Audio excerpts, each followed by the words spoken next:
Anyway, so Jason. Yes, sir. The president is trying to clean up crime, and crime, so people understand. You're hearing, Washington, D.C. say crime stats are down. Yep, but since when? Since when? They're down compared to when? Crime is now, it is more safe to walk the streets in Mexico City than it is in Washington, D.C. It is more safe to walk the streets of Bogota, Colombia than Washington, D.C. Insane. Yeah, the crime stats, you're right. You have to look at it in terms of like from when to when. And this reminds me of when you asked me to look at inflation, when they were saying that inflation was coming down towards the end of the Biden administration. Right. And they were like, this is great. Like, no, everything is working. Well, you can't get used to, what they want us to get used to. They want the norm. Right. They want the norm to be absolutely insane. They want chaos. The norm. They are expecting us to look at the Biden administration as the norm instead of as a blip. Okay, that is a blip. Everything went through the roof. Crime, everything else. So now when it comes down, it's still within the Biden administration crime stats. And nothing is going to change unless you start changing the way people start to view the law. Right. You have to view the law as, they're serious about it. And Washington, D.C. is not serious about crime, especially when it comes to the youth. The district attorney in Washington, D.C. believes that, everybody makes a mistake. We were all teenagers once, and we make mistakes. I don't know. Me and my gang never walked around beating up women in the streets. It's an apple dumpling game? Is that the one that you okay, all remember? Right. All right. But yeah, if you look at the full graph, there was a decline from 23 to 24, which was around a 30+% decline, and that's what they want us to say. This is great, and that is great that it went down. Right. But if you pull the map out, let's just say you pull it out to say 2010ish, and then you go all the way through the years, we are still higher than it was when, or about the same level that it was right when Biden got into office. So we're celebrating a little bit of a jump down or a climb down from probably the worst crime Washington, D.C. has ever had, but it's still higher than it was right when Biden was coming into office.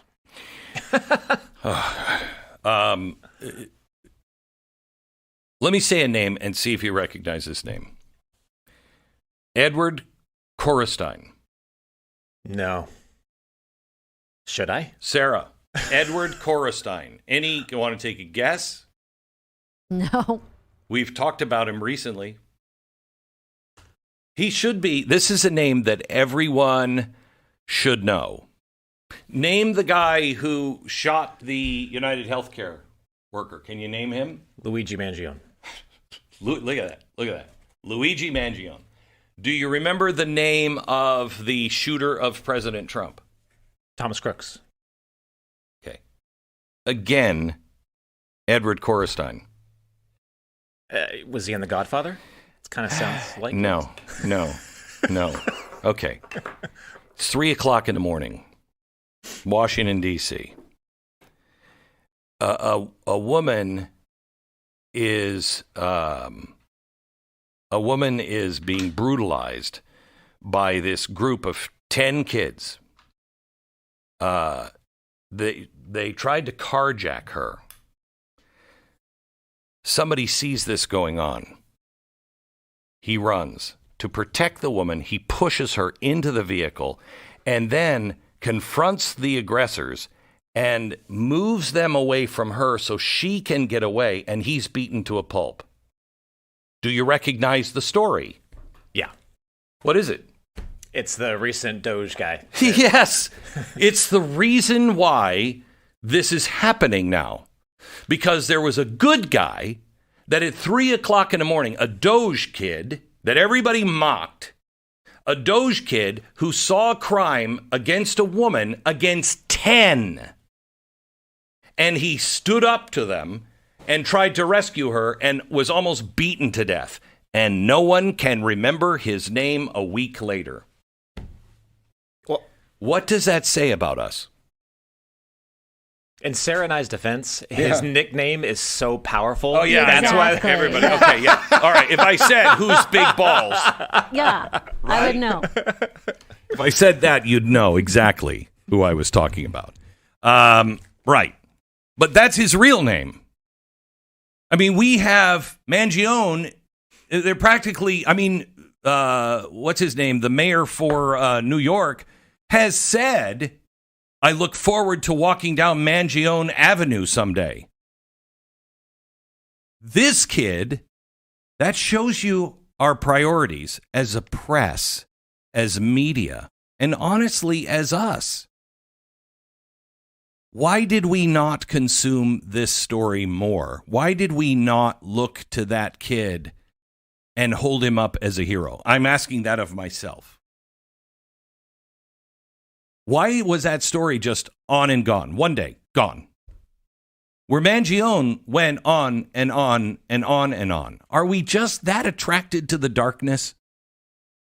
Is that who we've become? I think it's also sex appeal. Isn't Mangione super cute, apparently? Have you seen this kid? I know his name, so... I think he's super hot. No, I don't know. I mean, I've only seen a picture of him bloodied, but he doesn't look like a bad-looking kid. I just think that's part of why Mangione became so big so fast. That's even more terrifying. Yeah, exactly. That's even more terrifying. Okay? Look at, we have become a society that has erased all heroes and is no longer looking for them. We have made our president into a superhero. I'm Donald Trump, and only I can save the world. And a lot of people believe that. A lot of people put him in that category, and there are times that even I believe that. Like, he's the only guy that can get the job done. Instead, we have never been that society. Why was Superman designed? Do you know who designed Superman? Who came up with Superman?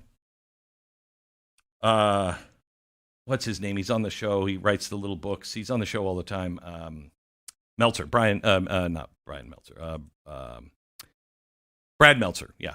So Brad Meltzer and I, we first got to know each other years and years and years ago. And we became friends. And he calls me up and he says, Glenn, the Superman house is about to be torn down in Ohio. And I'm like, what? And so we raised the money to save the Superman house. Now, what the Superman house is, and forgive me, I'm not a Superman fan, so I'm going to butcher this story. I don't know the names of, look it up, who designed Superman. He was a young kid with a brother. They were Jewish. It was during the war. Or in the 30s maybe. And they're hearing about the Jews being rounded up, yada, yada, yada. And who can save the day? Who is strong enough to make sure everybody is safe? And so he's drawing Superman on the wall of his bedroom for his brother. It's still on that wall in that bedroom. Okay. Jerry Siegel. Okay. So he does it for his brother because at the time, things seemed so far out of control that the average man couldn't stop it. So you needed a Superman to do it. But that was a child story. That was a kid telling his younger brother, it's going to be okay because Superman is here. But we're not children. We're not children. You don't need Superman. You need Clark Kent.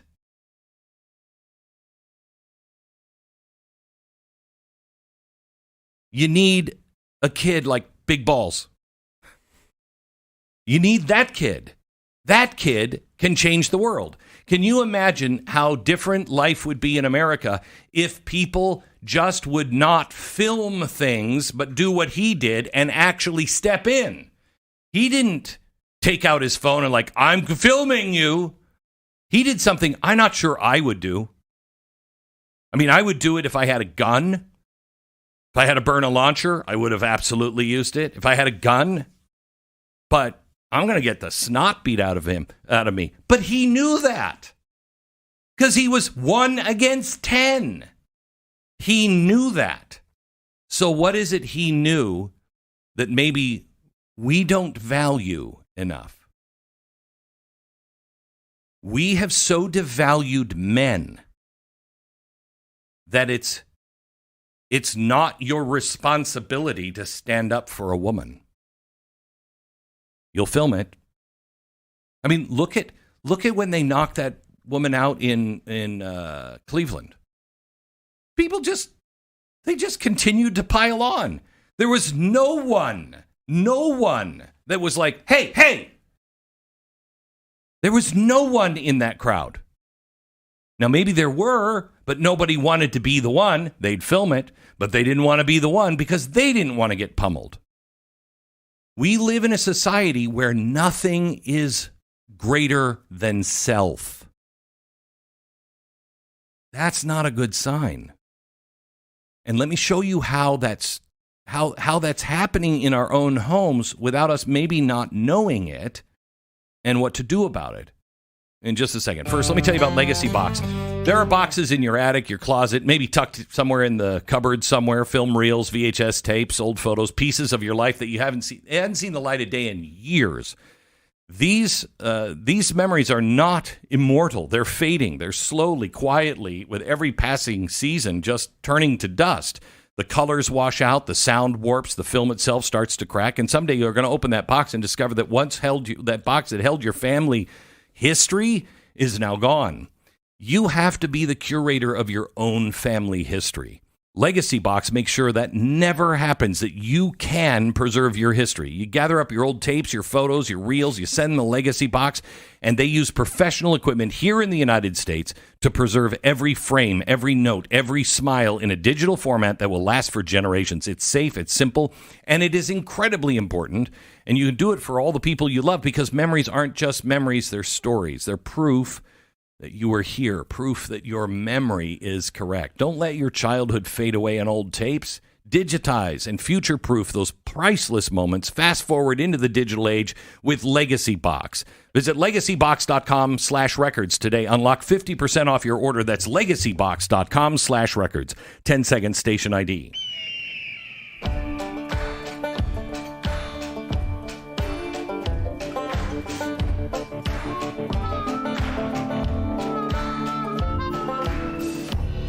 Okay, so there are several things that are happening in today's world that are breaking us down, and we have to actively work in the opposite direction of those forces.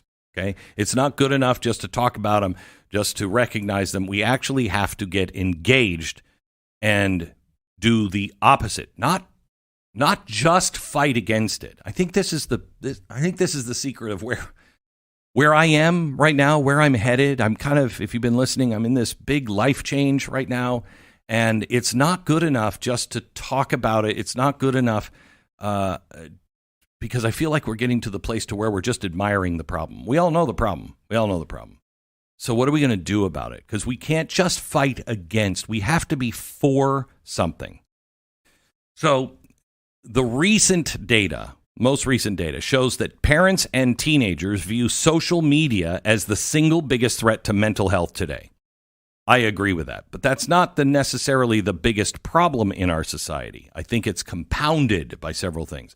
But let's just talk about social media here. Teens focus more on the relentless bullying and the academic pressure that they're under.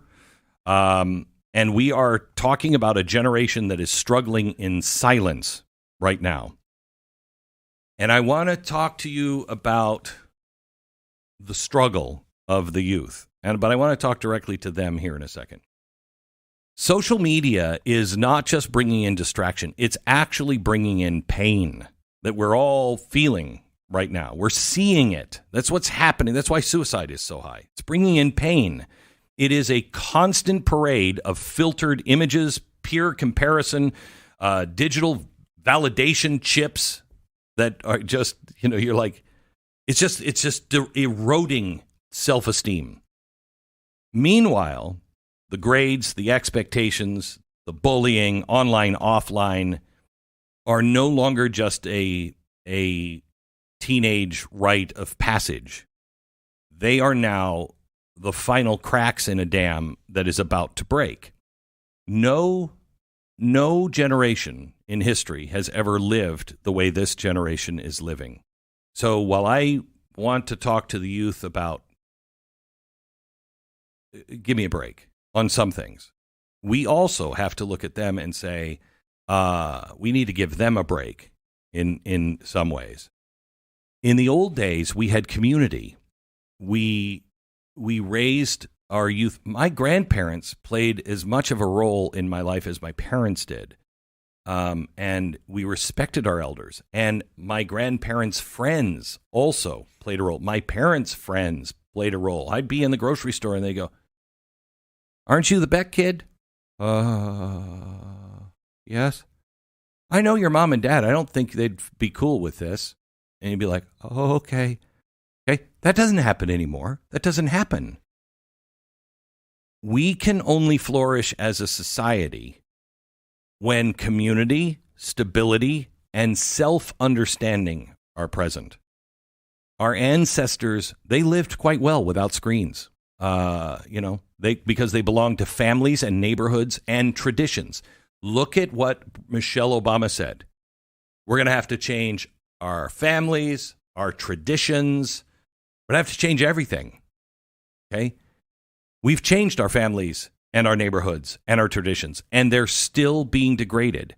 People are still working to destroy the family and destroy our traditions. We can't.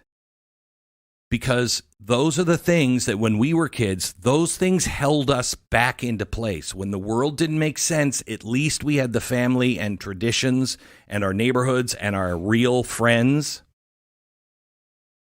But they were supported. Now we've taken all of those traditions, and I want to talk about, in a second, I want to talk about capitalism.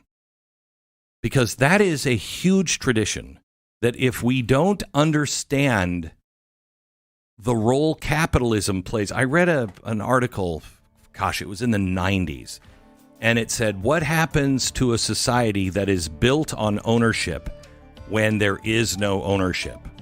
And I couldn't even understand that. And it was talking about someday people won't own cars because there'll be fleets of cars, basically Uber, so you won't get a driver's license. You will rent everything. How is that going to change the psyche? Well, we're beginning to see it. And then you add people who are trying to turn capitalism because they believe in communism. I want to address that in 60 seconds. This is Glenn Beck. Ever what happens to your money after you pay your cell phone bill? Most people, it just vanishes into a giant corporate bucket that funds causes and politicians that you'd never choose in a million years. Unless you're crazy. Most of us just pay our bill and we think we're paying for a service that we need. But when that money is going to work against everything you believe in, Patriot Mobile is there. Patriot Mobile is America's only Christian conservative wireless provider. They use the same networks, the same nationwide coverage that everybody else has. So you'll get exceptional coverage and reliable service. But unlike the big guys, they take a portion of that bill that they make and they put it towards causes that you actually care about. Freedom of speech, religious liberty, the sanctity of life. In a world where so much is out of control, this is one decision that you can make today that will have a real impact. Stop funding the left. Activate in minutes from the comfort of your own home. You can keep your number, keep your phone, or upgrade, one or both. Make the switch today. It's patriotmobile.com/Beck or call 972-PATRIOT, 972-PATRIOT. patriotmobile.com/Beck. Promo code Beck for a free month of service. Go to glennbeck.com for all your Glenn Beck needs. From news stories you might have missed to content you're going to love. Check out glennbeck.com today.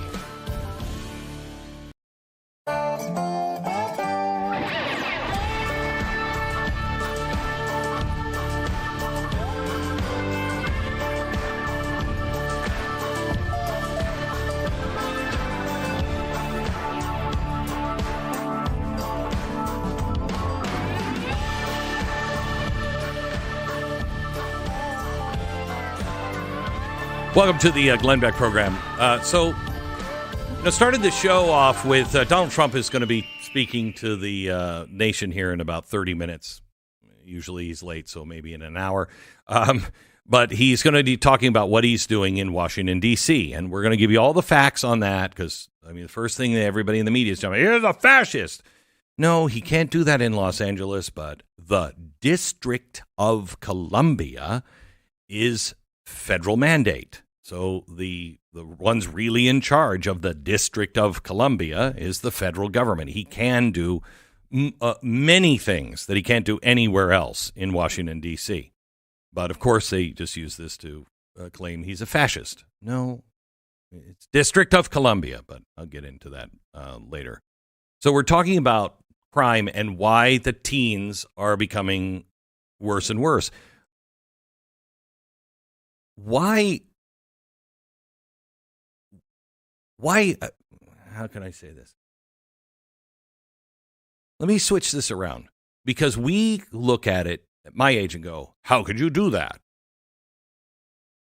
Let me look at it from I've been raised in the last 16 years and my family went through hell in 2008 and they've never really gotten back on their feet. So I was raised in a family that is broken, in a society that is broken. I went to school. They told me the system is against you. They taught me how to hate people, how to hate people of other races, how to blame things on everybody else and on the system, how never to take responsibility, and how you've watched your whole life. Nobody gets punished. The bad guys don't go to actual jail. At the top level. And you know what? Here in the local level, nobody seems to go to jail for it anyway. Think about it was 3% of those criminals that used a gun in violent crime in Washington, D.C., 3% went to jail. 3. Now, if it was a bunch of white guys carrying guns and not even using them in Washington, D.C., what do you think the percentage would be that they went to jail? I would say probably closer to 100%. It's the law, and they don't screw around with it, right? We got gun violence. We got to get tough on gun violence. Why aren't they not getting tough on gun violence? Nobody's trying to solve this problem. This is why a Batman always arises, and we have to be very careful because I've told you we are entering the time of Gotham, that the problems seem overwhelming. Superman, I told you about that just about 20 minutes ago. Batman, a defender who sees that the system is completely broken. There is no justice, so he steps in to do it. But there's also the other angle, the Punisher. The Punisher is really more on the left. My fear is that we start to believe in a Batman figure on the right, and they believe in a Punisher. That's really dangerous. That's not America. That's really, really, really dangerous. So what's happening to us as a society? Well, you have taken away every responsibility. You know why your kids are depressed? And I'm saying this about myself and my own family. So I'm not pointing fingers at anybody, pointing them to me. You know when I have low self-esteem? When I feel that I'm not productive. When I'm not productive, when I'm not doing something of consequence, when I'm sitting around the house, doing whatever, playing games, reading frivolous stuff, watching TV. If I do that for more than a couple of days, I start to feel like really nasty about myself. I'm like, not worth any. That's the problem.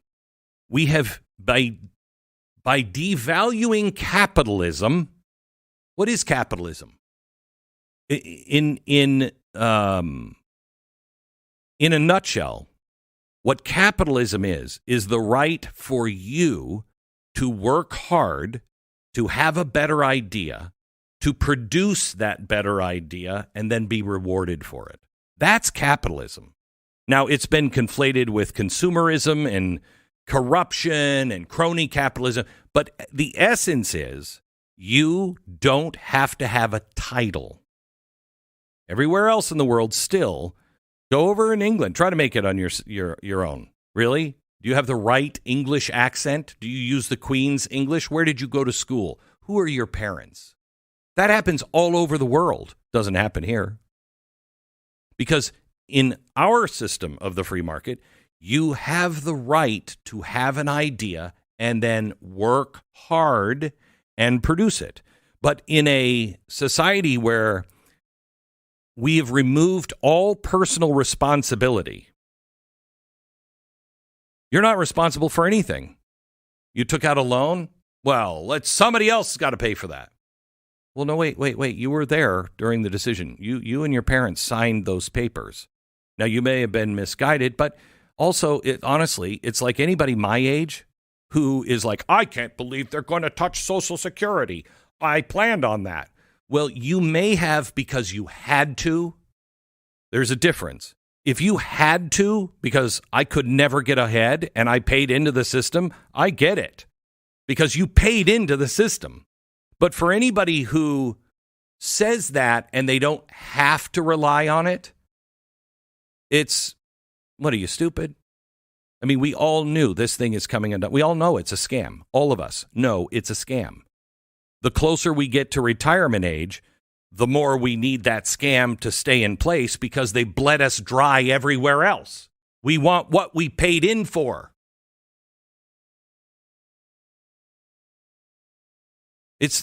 It's the same thing here with capitalism. When you take away the personal responsibility, the right to succeed, and the right to fail. You notice they only talk about the right to fail. They only say, you're not going to fail. You're going to fail if you go that way. You're not going to fail with us because we're not going to let you fail. Failure is a part of life. The reason why our kids are so tender is we've never let them fail. We've never said, you know what? You played your best. Did you go out and play your best? Great. The other team smoked you because they were better. Oh, no, you were a superstar out there. No, you dropped the ball. No, I'm not going to harp on that. I'm not going to beat that into you. I'm not going to be one of those parents who are like, you dropped the ball. I'm not that. But I'm going to tell you the truth.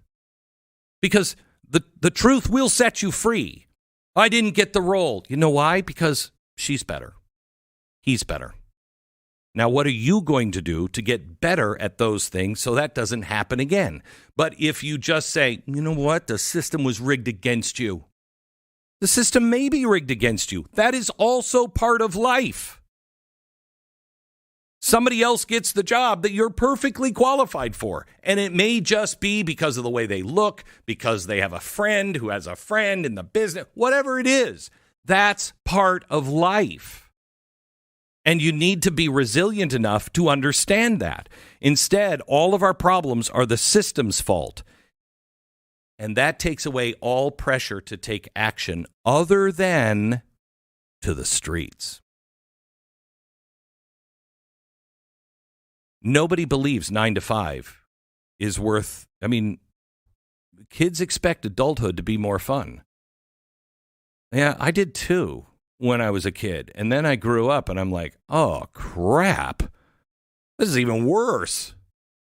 Your childhood that's as good as it gets usually. Unless you're in a really abusive childhood, that's as good as it gets. And still your whole life is just set up to what? Recover from childhood. Because there were so many things that happened and you misinterpreted or somebody did something and you're like, oh, that's going to leave a mark for the rest of my life. We're all that's adulthood, trying to put our childhood into perspective. And hopefully, if you have common sense, you have faith, you can do that in pretty short order. It takes time and it's hard, but you can put that into short order. But it keeps cropping up. Mine does. I'm in the full throes of absolute just like crazy town right now with things that I thought I had gotten rid of. And I got to dig them up again and start dealing with them again. Because I apparently didn't heal enough on a few things.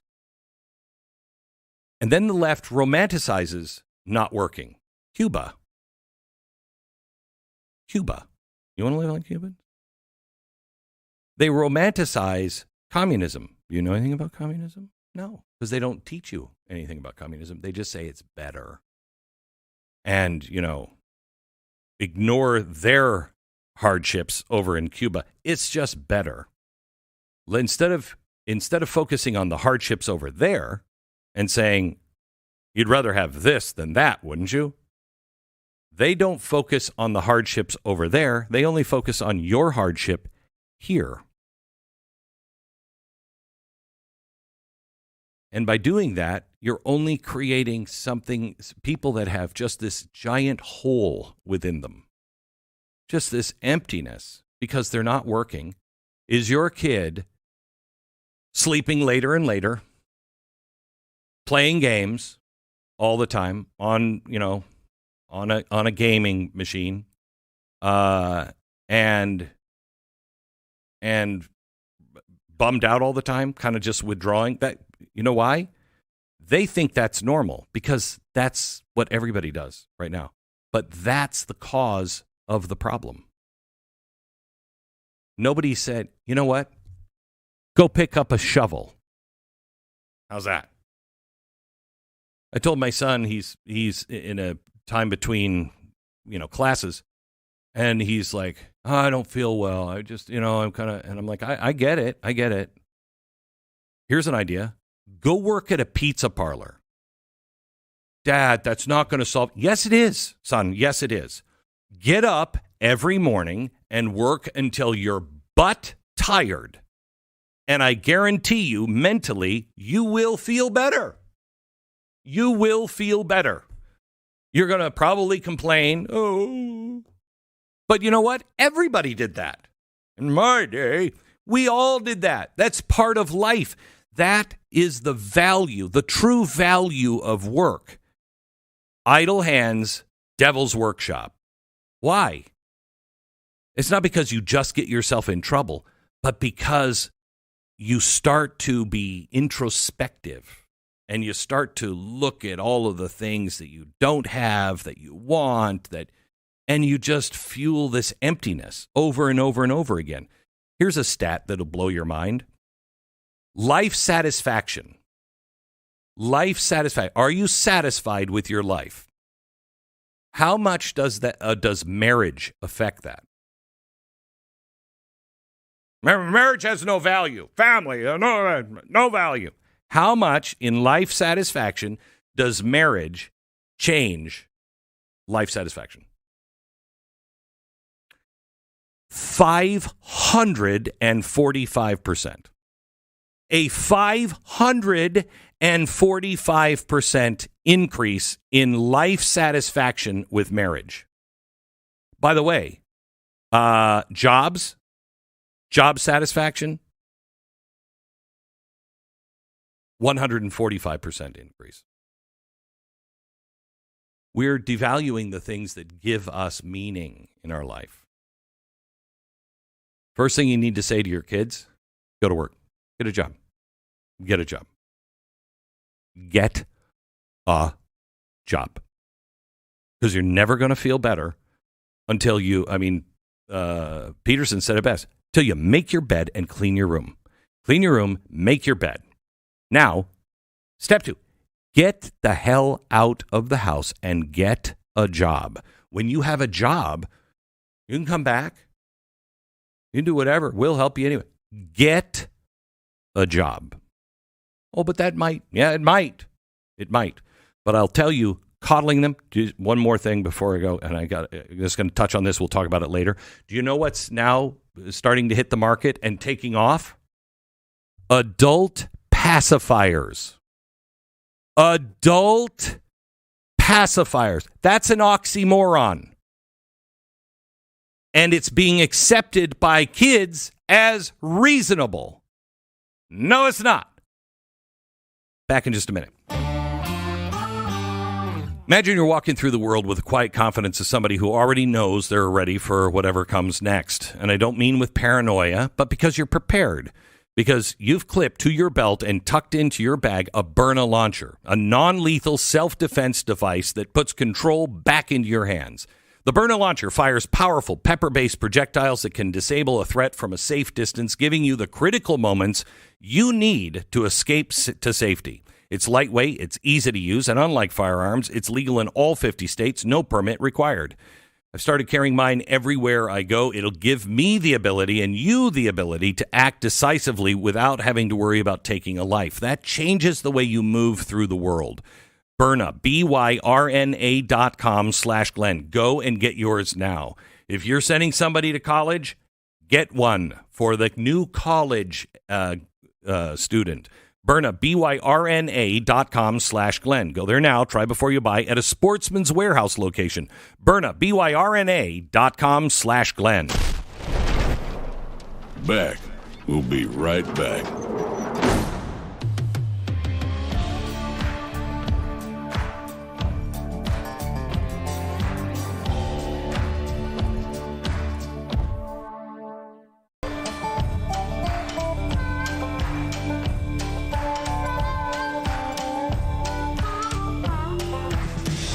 Welcome to the Glenn Beck Program. Jason and I are just talking about how we're both struggling with this, with our families, and quite honestly, with our wives a bit. Because our wives, and, you know, a good marriage is always balance, but our wives are both like, you can't be such a hard ass.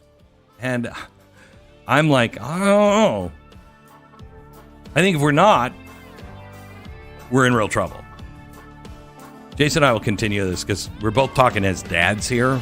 And we cannot be the only ones that are going through this. So we'll talk about it here in just a second. Also, the president is about to address in a news conference the federal takeover of the Glenn district. Beck.